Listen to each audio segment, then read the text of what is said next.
Hi, my name is Selena Wade.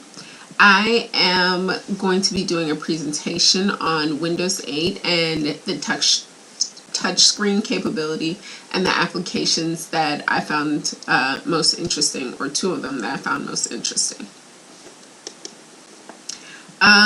First, I want to start with discussing Windows 7 and the fact that it was the first Windows version that had touchscreen capability built into the core. It wasn't just a software program that you could purchase separately. It was actually something that was built in, and that as long as you had a touchscreen monitor, you were able to use this function. Touchscreen in Windows 7 was more limited in that you were able to scroll through articles, you could flick through photos and files, and zoom in and zoom out. And in order to right click, you would have to touch the screen with one finger and then touch it with the other.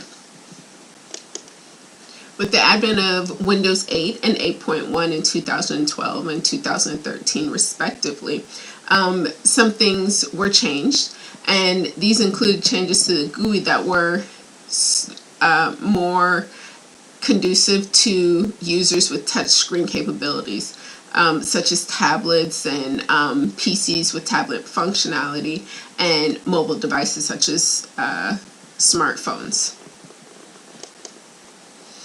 In Windows 8 and 8.1, there are advantages to having a touchscreen. Specifically, Windows 8 has been found to be more efficient as far as work productivity because users are able to use touch commands to swipe from screen to screen rather than having to find what they're looking for on the taskbar. And they are also able to access charms, application sidebars, screen sharing, and such as having more than one app open on your screen. You can have up to 4 open as long as your screen has the amount of resolution required. And by using your finger, you are able to resize to different sizes. You can also do this with the mouse and with the keyboard, but it takes more effort, and for the novice user, it could be a little more difficult than just being able to put your finger on the screen and manipulate the applications the way you would like to. As far as disadvantages, if you do not have a touchscreen, Windows 8 is not really all of that advanced in terms of technology. Users have said that it is not very useful if you don't have the touchscreen. It's no better than Windows 7. And as a matter of fact, most people who don't have touchscreens have reported that they do like Windows 7 better because of the start menu popping up on the desktop rather than having its own screen with the tiles. The other disadvantages with all technology, there are going to be situations in which the technology won't work. So sometimes the touchscreen may not be responsive.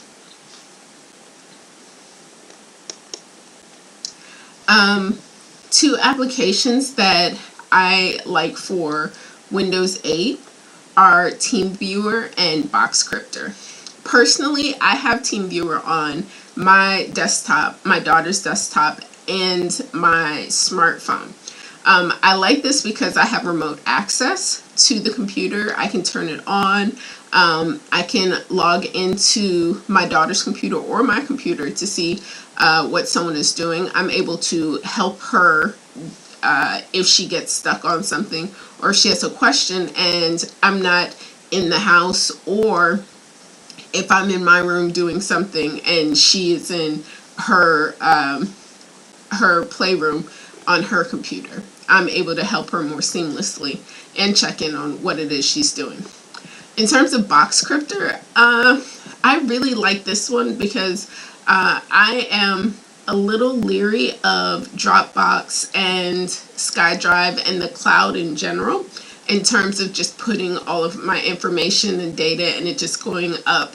And being someone who, prior to taking these classes, did not have very much knowledge of security, I was not very confident that I could put my information up there, my pictures, and it not be accessed by someone else.